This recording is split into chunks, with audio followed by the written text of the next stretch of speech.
बिस्मिल्लाहिर्रहमानिर्रहीम। अस्सलाम वालेकुम। आज हम ईसीजी पर डिस्कशन करेंगे और हमारा पहला टॉपिक होगा ईसीजी की लीड्स के बारे में। अब हम अपनी डिस्कशन स्टार्ट करते हैं।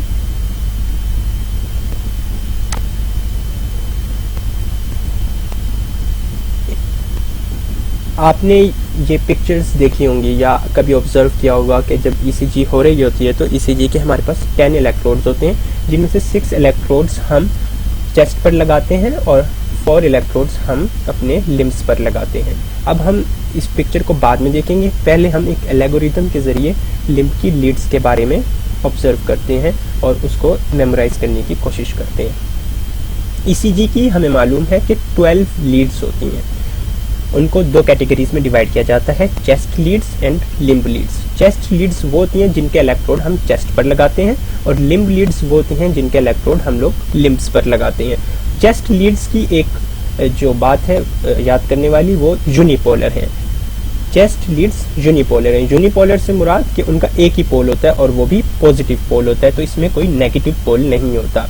अब हम V1 किस लिए यूज़ करते हैं कि V1 से हमें सबसे क्लियर पिक्चर किसकी नज़र आएगी, राइट एट्रियम और राइट वेंट्रिकल के बारे में हमें अच्छे से ऑब्जर्व कर सकते हैं V1 से। V3 और V4 से हम क्या चीज़ ऑब्जर्व कर सकते हैं, इंटरवेंट्रिकुलर सेप्टम के बारे में। इंटरवेंट्रिकुलर सेप्टम में अगर हाइपरट्रोफी हो रही है या उसका रिदम कंडक्शन उसमें कोई प्रॉब्लम है तो वो हम V3 और V4 से ऑब्जर्व कर सकते हैं। V5 और V6 से हम lateral wall of the heart को ऑब्जर्व कर सकते हैं। तो अगर हम इनको सम अप करें तो V1, V2, V3 और V4 anterior wall of the heart को देखने के लिए काम आती हैं, जबकि V5 और V6 lateral wall of the heart को देखने के लिए काम आती हैं।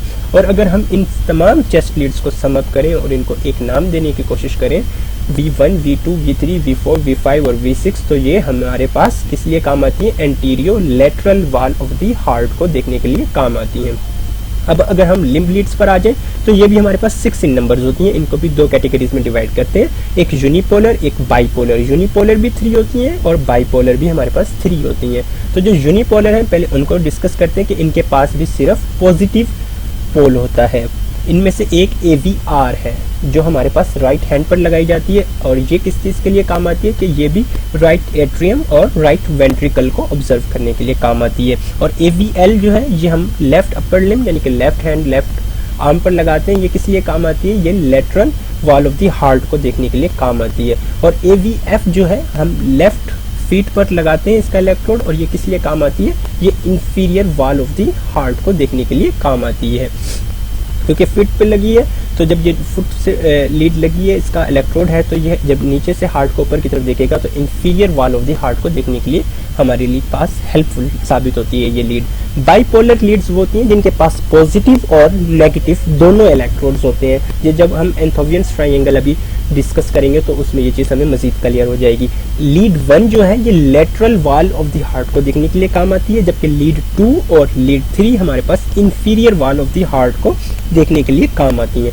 अगर कोई पूछे कि बाइपोलर लीड्स में से स्टैंडर्ड लिम्ब लीड कौन सी है, स्टैंडर्ड लिम्ब लीड कौन सी है, तो हमने याद रखना है कि लीड 2 जो होती है वो स्टैंडर्ड लिम्ब लीड होती है। अब हम फिर से इस पिक्चर को देखते हैं ताकि हमें समझने में मज़ीद आसानी हो जाए। हमने देखा कि V1 जो है किस लिए यूज़ होती है, राइट एट्रियम और right ventricle of the heart को ऑब्जर्व करने के लिए काम आती है। अब हम देख रहे हैं कि ये डायरेक्ट राइट एट्रियम और राइट वेंट्रिकल को हमें देखने में मददगार साबित होगी। V3 और V4 इंटरवेंट्रिकुलर सेप्टम को ऑब्जर्व करने के लिए हमारे पास यूज़ की जाती हैं, जबकि V5 और V6 जो लीड्स हैं इनसे हम lateral side of the heart, lateral wall of the heart को ऑब्जर्व करते हैं।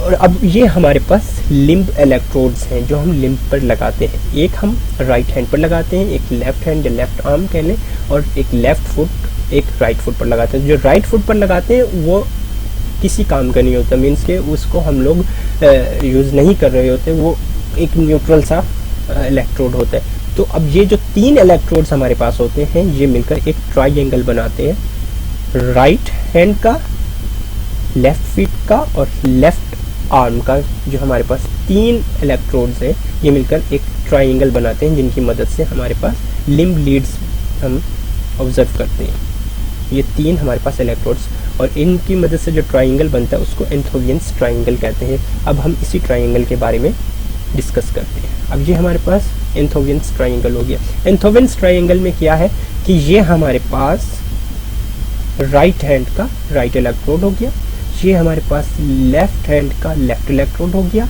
और ये हमारे पास लेफ्ट फुट का इलेक्ट्रोड हो गया। अब ये तीनों मिलकर एक ट्राइंगल बना रहे हैं जिसको आप एंथोवियंस ट्राइंगल कहते हैं। एंथोवियंस ट्राइंगल में जो पहली लीड होती है वो राइट हैंड से स्टार्ट होकर और लेफ्ट इलेक्ट्रोड की तरफ जाती है, राइट इलेक्ट्रोड से लेफ्ट इलेक्ट्रोड की तरफ जाती है, इसको लीड 1 कहते हैं। तो इसका नेगेटिव पोल राइट इलेक्ट्रोड के पास होता है, और जो इसका पॉजिटिव इलेक्ट्रोड होता है जो एरो से हमें नजर आ रहा है, ये किसके पास होता है, लेफ्ट अपर लिम्ब के इलेक्ट्रोड के पास होता है। अब ये हमारे पास लीड 2 है, लिम्ब लीड 2 है बाइपोलर, और इसका जो नेगेटिव इलेक्ट्रोड है वो दोबारा से हमारे पास किसके पास है, राइट हैंड के इलेक्ट्रोड के पास है, और जो लेफ्ट फीट का इलेक्ट्रोड है इसके पास इसका पॉजिटिव पोल है। अब लीड 3 जो है हमारे पास, इसका नेगेटिव पोल जो है वो हमारे पास लेफ्ट हैंड के इलेक्ट्रोड के पास है, जबकि लेफ्ट फीट के इलेक्ट्रोड के पास इसका पॉजिटिव पोल है। और ये हमारे पास जब हार्ट हो गया, हार्ट में के बीच में एक न्यूट्रल पोल होता है किनका, यूनिपोलर लिम्ब लीड्स का। यूनिपोलर लिम्ब लीड्स हमने पढ़ी थी AVR, AVL और AVF। अब हम देखते हैं कि AVR जब ये हार्ट से हम देखते हैं कि ये इसका पोल पॉजिटिव पोल किधर होगा, राइट हैंड के इलेक्ट्रोड के पास, जबकि AVL का पॉजिटिव इलेक्ट्रोड किधर होगा, लेफ्ट हैंड के इलेक्ट्रोड के पास, जबकि AVF का पॉजिटिव पोल किधर होगा, हमने यहाँ पर ये चीज़ माइंड में रखनी है कि जो सिर्फ पॉजिटिव पोल्स होंगे वो हार्ट को देखने के लिए हम यूज़ करते हैं, नेगेटिव पोल्स कुछ नहीं देखते, नेगेटिव पोल्स देखने के लिए यूज़ नहीं होते। जहाँ जहाँ पॉजिटिव पोल है वहाँ से हम लोग उस लीड की मदद से हार्ट को देख सकते हैं। अब हम ये देखते हैं कि जो हमने देखा कि लीड 1 हमारे पास lateral wall of the heart को देखने के लिए काम आती है, जबकि लीड 2 और लीड 3 हमारे पास inferior wall of the heart को देखने के लिए काम आती है, जबकि AVR हमारे पास राइट एट्रियम और राइट वेंट्रिकल देखने के लिए काम आती है, AVL हमारे पास फिर से lateral wall of the heart देखने के लिए काम आती है, और AVF हमारे पास inferior wall of the heart देखने के लिए काम आती है। अब आप ये देख सकते हैं कि अगर हमारे पास हार्ट है और अगर हम इसको इस साइड से ऑब्जर्व करना शुरू करें तो हमारे पास जो AVR है वो किस काम आएगी, राइट एट्रियम और right ventricle of the heart को देखने के लिए काम आएगी। और यहाँ पर हमारे पास लीड 1 है और AVL है, लीड 1 और AVL हमारे पास किस काम आएंगे, left wall of the heart को देखने के लिए काम आएंगे, जब लीड 2, लीड 3 और AVF ये हमारे पास किस काम आएंगे, inferior wall of the heart को देखने के लिए काम आएंगे। सो उम्मीद है आपको लिम्फ लीड्स और चेस्ट लीड्स के बारे में इंफॉर्मेशन काफ़ी हद तक मिल गई है और आप इनको मेमोराइज करने में आपको आसानी होगी। सो नेक्स्ट वीडियोस में हम लोग डिस्कस करेंगे कंपोनेंट्स ऑफ द ECG के बारे में, और उसके बाद हम लोग ये ऑब्जर्व करेंगे कि ECG को हम लोग किस तरह से रीड करते हैं। उसके बाद हम लोग डिस्कशन करेंगे components of the ECG wave भी साथ ही हो जाएगी, और उसके बाद कंडक्शन ऑफ द हार्ट किस तरह से होती है वो भी हम लोग जस्ट उसका रैपिड रिव्यू करेंगे इन सब चीज़ों का। So thank you so much, आपने वीडियो देखी। अगर आपको वीडियो पसंद आई तो लाइक भी कीजिए, सब्सक्राइब भी कीजिए और बेल आइकॉन को प्रेस भी कीजिए। थैंक यू, अल्लाह हाफिज़।